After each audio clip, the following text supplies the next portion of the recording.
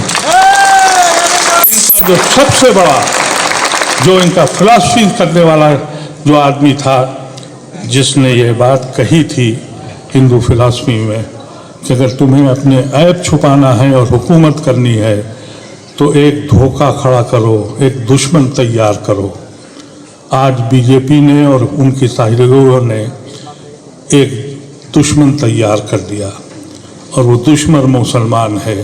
اس ملک کی جتنی ناکامیاں میں، جتنی بدنامیاں، جتنی ناکام ہیں، وہ سب کا ذمہ دار مسلمان کو قرار دیا جاتا ہے۔ ایک وقت یہ بھی آئے گا، اور میں نے ایک مضمون میں لکھا تھا کہ اگر یہی کیفیت رہی اور ہم اسی طرح سے بڑھتے رہے اور ٹکٹ کے لیے اور الیکشن کے لیے جس کو ہم جشن سمجھتے ہیں، کسی نہ کسی صورت سے الیکشن لڑ لیا جائے، اور وہاں ہم کہاں کھڑے ہو گئے۔ تو میں نے کہا تھا کہ ایک وقت آئے گا، میں رہوں یا نہ رہوں، ایک فیصلہ کرنا پڑے گا، ہم کو بتانا پڑے گا کہ یہ ملک جمہوری ملک نہیں ہے۔ ہم دیکھتے ہیں، جاؤ دیکھو کتنے آگ میں، یادو یادو کرے گا، کرمی کرمی کرے گا، پنڈت پنڈت کرے گا، میاں تو ہوں گے نہیں بیچ میں، پھر روزی روٹی پہ حساب کتاب ہوگا۔ اللہ نے ہم کو عقل دی ہے، ہم کو سوچ دی ہے۔ جو قومیں اپنے مستقبل کا خاکہ نہیں بناتی، وہ زمین کی اس سطح پہ کھڑی ہو جاتی ہیں جہاں ہم کھڑے ہیں۔ ہم ماضی میں زندہ ہیں، ہم ماضی کی باتیں کرتے ہیں، ہمیں سوچنا پڑے گا۔ اور یقین کریے کہ اگر یہ بل پاس ہو گیا، ہم پرسوں، اللہ کا بڑا کرم ہے کہ ہم نے علی گڑھ کا مقدمہ جیت لیا۔ سن 66 میں جب میں علی گڑھ یونیورسٹی کی یونین کا صدر تھا، اس وقت میری یونیورسٹی کو چھینا گیا تھا۔ آج 57 سال کے بعد مجھے امید نہیں تھی کہ میں اپنی زندگی میں اپنی درجگاہ کو واپس دے پالوں گا۔ اس کا کرم ہے کہ میرے بہت سے ساتھی اب دنیا سے چلے گئے، مجھ سے پہلے والی نسل ختم ہو گئی، میری نسل کے چند لوگ بچے ہیں۔ ایک فکر تھی، خیر وہ تو بچ گئی۔ مدرسہ کے مسئلے میں بھی 2 ججمنٹ ایسے آ گئے جس سے دل نے کہا کہ ان پہ اعتبار کر لو، نہیں تو عدلیہ پہ بھی اعتبار نہیں رہ گیا تھا ہمارا۔ لیکن ان 2 ججمنٹ سے اختیار ہمیں نے دے دیا۔ اور جو اس وقت کی کیفیت ہے، اگر آپ دیکھیں کہ اس میں ہماری کوتاہیاں تھیں، مجھے معاف کریں میں 2 منٹ زیادہ لے رہا ہوں، کوتاہیاں یہ تھیں کہ وقت کو ہم نے صحیح طریقے سے استعمال نہیں کیا تھا، اور وقت کو ہم یہ سمجھ رہے تھے، وقت میں کون لوگ جا بیٹھتے تھے؟ سیاسی پارٹیاں ان کو چیئرمین بناتی ہیں، ان کو ممبر بناتی ہیں جن کو وہ ٹکٹ نہیں دے پاتی ہیں، جن کو وہ اوبلائز کرتی ہیں، اور ایسے لوگ جاتے ہیں جن کو یہ معلوم ہی نہیں ہے کہ وقف کی زمین اللہ کی زمین ہے، اس میں خرد برد کرتے ہو اللہ کی زمین پر۔ اس خرد برد کے لیے 2013 میں میں اس وقت پارلیمنٹ میں تھا اور یہ ایکٹ بنایا گیا۔ رحمان صاحب اس وقت منسٹر تھے اور میں ممبر تھا۔ ہم نے 6 مہینے تک سارے علماء کرام سے، جتنے بھی اسٹیک ہولڈر تھے، سب سے بات چیت کر کے ایک مضبوط وقف بل بنایا، اور اس کی وجہ یہ تھی کہ ہم نے کہا کہ وقف کی زمین آپ بیچ نہیں سکتے، اس لیے کہ جب آپ اپنی زمین کو اللہ کے حوالے کر دیتے ہیں تو آپ اس کے مالک نہیں ہیں، صرف مینیجر ہیں، آپ اس کے متولی ہیں، آپ بیچ نہیں سکتے۔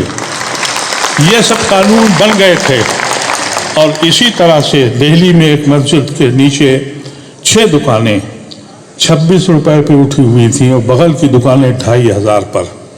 اس میں یہ قانون بنایا کہ ہم اسی قیمت پہ دیں گے جو مارکیٹ پرائس ہے۔ اس سے یہ اندازہ ہوا تھا کہ ہم اتنی آمدنی بڑھا لیں گے کہ ہم اپنے مدرسے، اپنے اسکول، اپنے کالجز، اپنے اسپتال چلائیں گے۔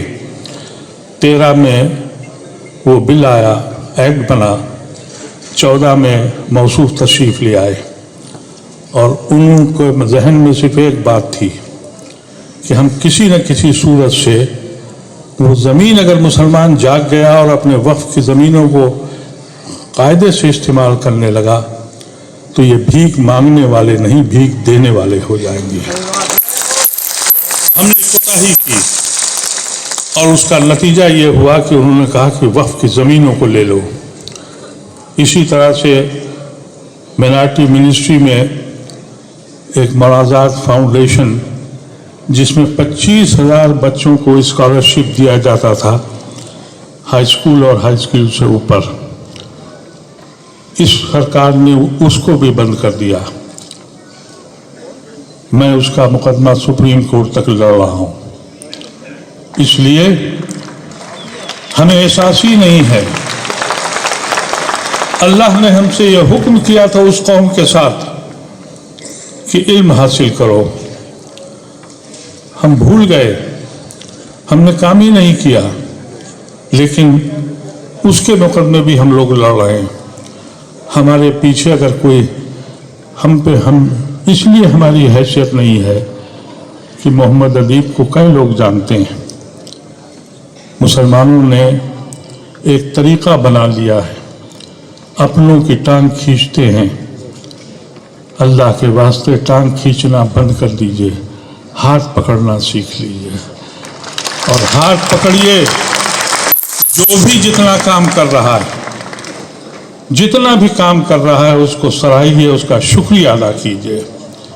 یہ میں کہیے کہ یہ 10 قدم نہیں چلا، یہ تو 3 ہی قدم چلا، جس کی جتنی سکت تھی اب اپنا فیصلہ کر لیجئے۔ اور ایک بات اپنے ذہن میں یاد رکھیے گا، جو قومیں اور جس قوم کے لوگ صرف اپنی ذات کے لیے زندہ ہیں، مواضعات کے بقول وہ مرداؤں کی لاش میں ایک لاش کا اضافہ اور کر دیتے ہیں۔ ہم صرف اپنے لیے جیتے۔ اور میں بہت دنوں کے بعد جاگا، زندگی اپنی پوری کی، پھر یہ خوف آیا کہ جب اللہ کے سامنے جاؤں گا تو ضرور پوچھا جائے گا کہ تم کو علم دیا، دولت دی، حیثیت دی، تم نے ملت کے لیے کیا کام کیا۔ اب اس حالت میں راتوں رات نیند نہیں آتی کہ میں کیوں غافل رہا اپنی زندگی میں، اور کیوں نہیں میں نے فکر کی اس رب کی جس نے مجھے سب کچھ دیا۔ میں اپنی زندگی بناتا رہا۔ سب نوجوانوں سے کہنا چاہتا ہوں، زندگی بننی ہے تو بناؤ، لیکن اس کا فرض تمہارے اوپر یہ ہے کہ اپنی ملت کا مطلب صرف یہ نہیں کہ صرف مسلمانوں کو دیکھو، ان کے بیچ میں بھی جا کے بیٹھو، بتاؤ۔ میرے بہت سے ہندو ساتھی، حضرت مولانا علی میاں رحمۃ اللہ علیہ سے میں بیٹھ تھا، انہوں نے مجھ سے کہا ہندوؤں کے بیچ میں بیٹھا کرو، اور مجھے سبق ملا اس کا۔ بہت سے ایسے ہندو بھائی ایسے ملے، جب بہت متاثر ہو گئے تو کہا مسلمان نہیں لگتے، یعنی میں کوئی کرمنل نہیں لگ رہا ہوں۔ یعنی یہ فضا ایک ذہن بنا دیا ہے تو ہم سب کی ذمہ داری یہ ہے حکومت ہند کو باور کر دیں اور جو لوگ ان کے ساتھ دے رہے ہیں ان کو یقین کریں اور وعدہ کریں اپنے دل سے اور ایمان سے کہ ان سے ناشتہ توڑ لیں گے ہر قیمت پر. چاہے وہ آپ کا اپنا بھائی ان کی حمایت کر رہا ہو، آپ ان کی مخالفت کریں. اور اگر آپ کمزور پڑ گئے، یہ آخری امتحان ہے، تو پھر اس ملک میں جس طرح سے کہانی غازہ کی لکھی جا رہی ہے، جس طرح کی کہانی میانمار میں لکھی گئی، اسی طرح کی کہانی اس ملک میں بھی لکھی جائے گی.